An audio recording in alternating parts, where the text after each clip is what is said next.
So right now we do want to get an update on the Spokane Area Fires. Fire officials just wrapped up a morning briefing at the command post. That's where KREM 2's Regan Gallo is live this morning. So Regan, what did they talk about at that briefing? That's right. We just finished up that briefing. I've been waiting to hear that all morning long. So we do have our public information officer, Daniel Ramey, here. He is with that California team that traveled here to resource this fire. Daniel, one thing I noticed, but it was actually pretty positive this morning. The overnight shift did such a great job for those crews starting this morning as people were in day 4. People are still not home. They're watching the news. What is the most important thing the public should take away as your crews and many crews coming from everywhere are working on these 3 fires? No, that's a great testament to the hard work done at night. Night shift is rough. They're working all throughout the night, 12, sometimes 16 hours depending on the shift. If they have to carry on and stay longer because they're going to waft the line if it's hot, right? They're going to wait till those day crews come in. They'll do a transition. Sometimes it's called what's called a hot handoff. That fire could be moving and they're not going to leave until it's a safe place to do so. Then they come back to camp and they have to bed down, and that sometimes can be extremely hot, as we know, in the middle of the day. What I really want the public to know is to be patient with law enforcement and fire. Right now we want to get you guys back in when it's safe to do so, but it's not right now.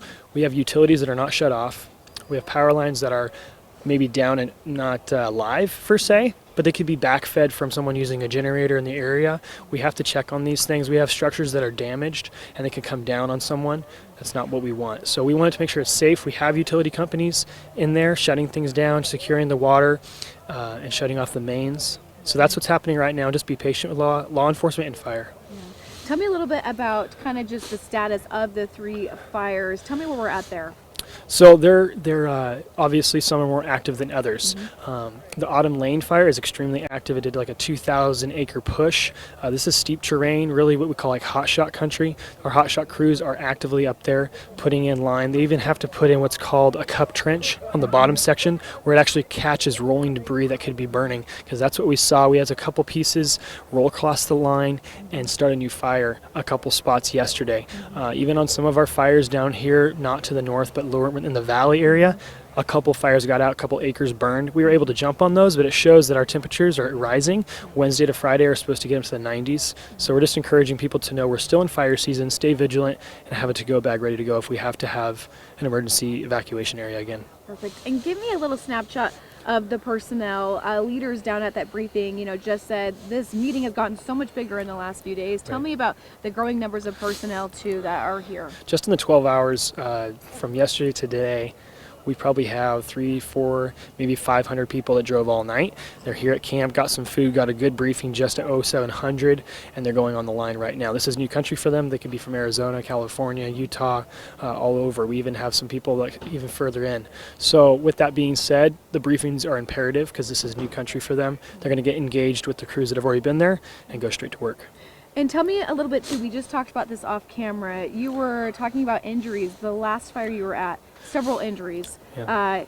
Here, none reported yet for our firefighters. Could you just talk about the dangers that they're facing, especially with the dry field conditions, with it being so hot? And you've been fighting fires in the Pacific Northwest all summer. So tell me a little bit about that, experience, and paint that picture for me. So yeah, when you get into rough terrain like we're dealing with up there on the north section, you're dealt with extremely steep and rugged conditions, and putting those lines in are a lot harder than people realize. And the fire was on called the Shoot Fire in Grass Valley, Nevada County, Yuba County area. It was so steep we had over, I think it was like 20 plus injuries, and those are just from rocks rolling out. Those are from trees coming down. They had reports yesterday on these fires of trees falling across the road. I was out in the field yesterday and we had trees coming down all over. So that's where we wear our helmets. We are always vigilant, and it's a sketchy environment out there for the crews, absolutely. Okay, anything else I missed, Daniel, that I didn't ask? Anything else specific about the perimeters? Yeah. What else? The safety, I'd say when you have an increase in fire personnel, we all take the same roads in and out, right? We're going to be coming in and out of these fires.